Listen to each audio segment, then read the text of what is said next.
As some of you can see, it's 5:45 in the morning. And for those that don't know, it's a little bit early for me to wake up to day trade. Because I'm not up this early to day trade. I'm up this early because I am snowboarding today. That's gonna be fun. I got a group of people with me.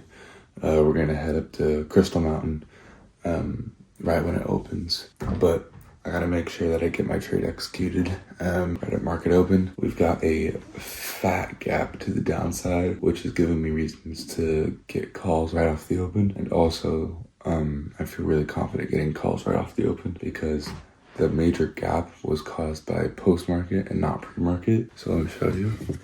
This major gap that we have in the after hours is mainly caused by yesterday's aftermarket rather than today's post-market, which is giving me pretty good indicators that we won't see an initial downward move after. So definitely gonna end up getting calls off rip and seeing where those go. Yeah, that's basically the idea for right now. Yeah, so probably gonna get some calls right off the open and then we'll see where that goes. Yeah, see. So this was the mountain that we were on, absolutely beautiful. And then we turn around and see the sickest view of Mount Rainier. Gorgeous. All right, so I'm on the mountain. It's freaking beautiful. It's like 18 degrees right now, but the sun's beaming down, so it doesn't feel like that. I just got the notification that contracts got filled for a win. So we doubled the bet and we won the trade. Yeah, we're looking good. After the trip, I'll go look at the chart and see what happened, but I just got the notification that we got filled for a winning trade. Next trade's gonna be bringing it down to the original position size. And then, yeah, we'll see where it goes. I am back home in a warm environment and I'm stoked and I'm also kind of just tired. Stoked because we finally got a winning trade, and that basically means two things. One, we're profitable right now, and two, I get to reduce my position size for tomorrow's trade, which basically just feels better for me in my wallet. And yeah, it's good to know that the strategy is off to a decent start, and we'll see where it goes. Today's trade, a little bit weird, but at the end of the day, a take profit, and we hit it.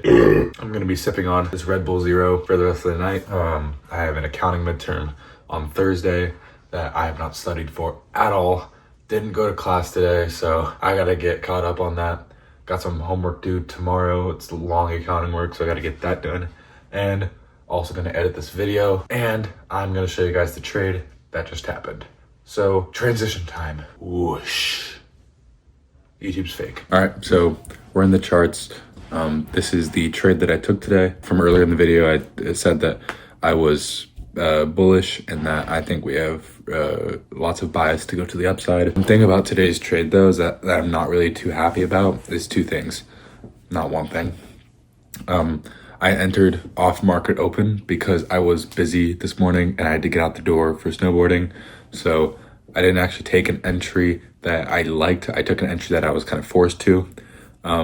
And obviously there was a point in time in the market where I could have entered right around at 711, 710 area for a better entry.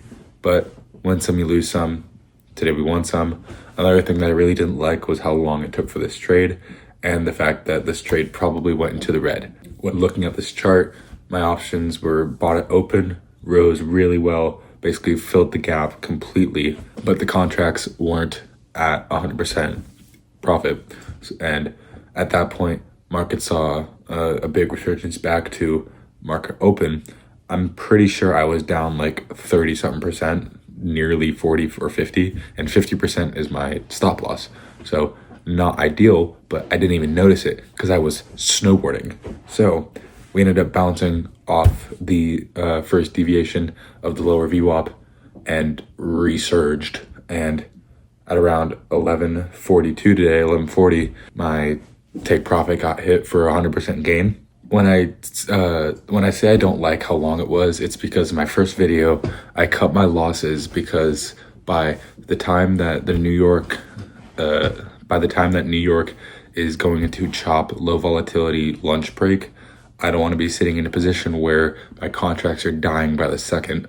And basically, I think the only saving grace of today was two things. One, I was snowboarding and I didn't care. And two, my contracts were probably in the profit by 10:30, 8:30, 9:30, around that time of lunch, which means that there was still a reasonable chance for a move to be made after lunch, which it did. Thank God. So yeah, that's how the trade looked. Not too happy about it, but I'm gonna take a win as a win. And that my bias in the morning was thought out correctly. And yeah, as you can see, I mean, the bias was so obvious. We opened at previous day, third deviation lower, and we had a freaking 2.07 gap to the downside. Pre-market, I also showed on pre-market showed that we're not gonna immediately go downwards because after hours of the previous day was the reason why we gapped and not pre-market. So that's basically the review. Yeah. So yeah, that's day 2 of trading. Yeah, and I'll see you for the next review of day 3 of this probably stupid strategy, but hey, if it makes me money, it makes me money, and I ain't gonna complain. So yeah, I'll catch you in the next video. Peace.